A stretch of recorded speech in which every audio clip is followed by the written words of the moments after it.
Assalamualaikum warahmatullahi wabarakatuh. Dan ini kisah iblis ikut konspirasi rencana membunuh Nabi Muhammad Sallallahu Alaihi Wasallam. Mari kita simak video berikut.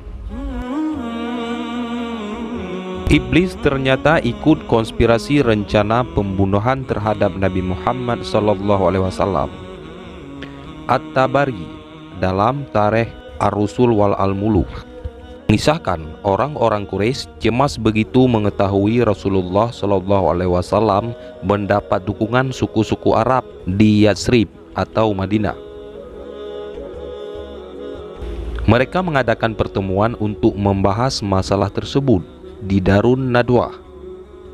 Menurut At-Tabari, soal apa yang dibahas dalam pertemuan itu, Ibnu Abbas meriwayatkan, mereka berkumpul bersama untuk tujuan ini dan pada waktu yang telah ditetapkan pergi ke Darun Nadwah untuk berunding di sana tentang Rasulullah. Pada pagi hari yang telah ditentukan, yaitu hari yang disebut Al-Zahmah, mereka pergi ke sana dan iblis menemui mereka dalam bentuk seorang lelaki tua terhormat yang mengenakan pakaian kasar dan berdiri di pintu rumah.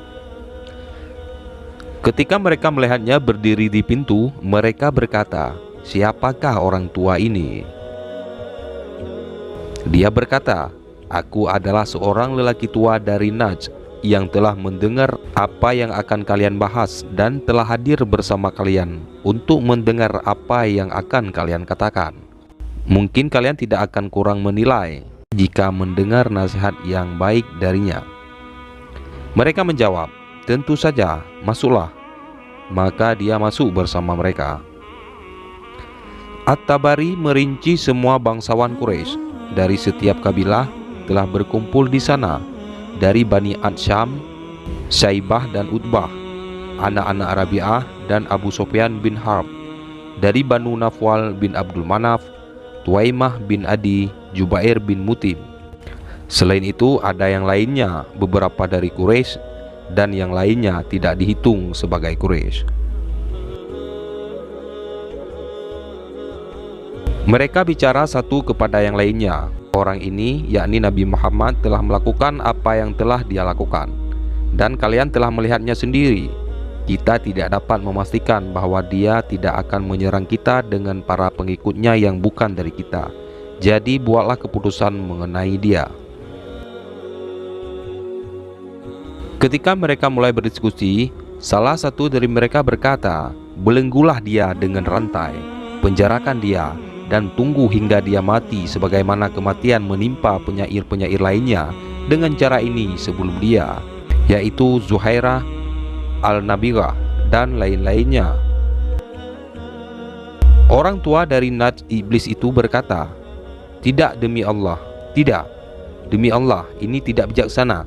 Jika kalian memenjarakannya seperti yang kalian katakan, berita tentang apa yang terjadi kepadanya akan bocor ke teman-temannya dari balik pintu yang telah kalian kunci untuknya. Dan dalam waktu singkat mereka akan menyerang kalian dan membebaskannya dari tangan kalian. Kemudian pun jumlah mereka akan bertambah banyak untuk melawan kalian, dan mereka akan merebut kekuasaan dari kalian. Ini tidak bijaksana, jadi pertimbangkanlah hal lain." Mereka berdiskusi lagi, dan salah satu dari mereka berkata, "Mari kita usir dia dari orang-orang kita dan asingkan dia dari tanah kita. Ketika dia telah meninggalkan kita, demi Allah kita tidak akan peduli kemana dia pergi atau kemana dia menetap. Gangguan yang telah dilakukannya akan lenyap. Kita akan terbebas darinya dan kita akan dapat mengatur urusan kita lagi dan mengembalikan keharmonisan sosial kita seperti sebelumnya." Orang tua dari Najd itu berkata, "Demi Allah, ini tidak bijaksana. Apakah kalian tidak melihat keindahan kata-katanya, keanggunan bicaranya, dan bagaimana dia menguasai hati manusia dengan pesan yang dibawanya? Demi Allah, jika kalian mengusirnya, aku pikir bukan tidak mungkin bahwa dia akan datang ke beberapa suku Arab dan memenangkan mereka dengan kata-kata dan ucapannya, sehingga mereka mengikuti dia dalam rencananya. Kemudian dia akan memimpin mereka melawan kalian, menghancurkan kalian dengan bantuan mereka, merebut kekuasaan dari tangan kalian, dan melakukan kepada kalian apapun yang dia inginkan. Ambillah keputusan lain tentang dia. Abu Jahal bin Hisham berkata, "Demi Allah, aku memiliki ide untuknya yang kurasa kalian belum pernah lakukan kepadanya." "Apakah itu?" Abu Al-Hakam bertanya. Kemudian dia berkata, "Aku pikir kalian harus menunjuk seorang pemuda yang kuat, kelahiran bangsawan muda dari masing-masing kabilah. Kemudian kita harus memberi masing-masing pemuda itu sebilah pedang yang tajam. Lalu mereka harus mengepung dan menebasnya dengan pedang mereka secara bersamaan dan membunuhnya.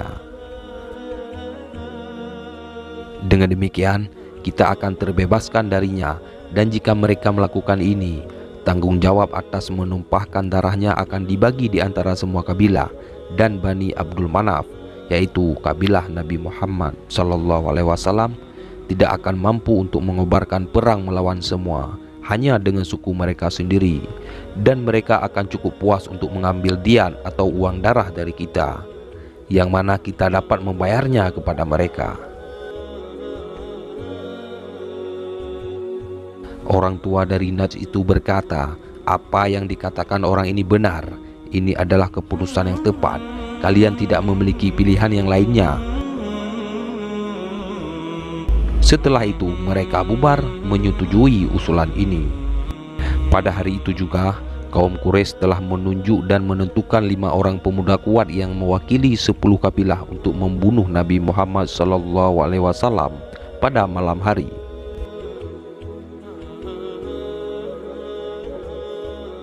Kemudian Jibril mendatangi Rasulullah dan berkata, "Jangan habiskan malam ini di tempat tidur yang biasanya engkau tidur." Ketika sepertiga malam telah berlalu, para pemuda itu berkumpul di depan pintu rumahnya dan menunggunya tidur agar mereka dapat menyerangnya. Ketika Rasulullah melihat mereka di sana, dia berkata kepada Ali bin Abi Thalib, "Tidurlah di tempat tidurku dan selimuti dirimu dengan jubah hadrami hijauku. Tak ada hal buruk yang akan menimpamu dari mereka." Rasulullah biasanya mengenakan jubah itu ketika beliau tidur. Selanjutnya At-Tabari mengutip sejumlah riwayat mengisahkan Nabi Muhammad SAW berkata kepada Ali bin Abi Thalib, "Jika Ibnu Abi Quhafah yaitu Abu Bakar datang kepadamu, katakan kepadanya bahwa aku telah pergi ke Bukit Sur dan memintanya untuk bergabung denganku. Kirimkan aku sedikit makanan, sewa seorang pemandu untukku yang bisa menunjukkanku jalan menuju Madinah, dan belikan aku unta tunggangan." Kemudian Rasulullah pergi dan Allah membutakan pandangan orang-orang yang sedang mengintai menungguinya, sehingga dia dapat pergi tanpa mereka dapat melihatnya. Wallahu a'lam bishawab. Wassalamualaikum warahmatullahi wabarakatuh.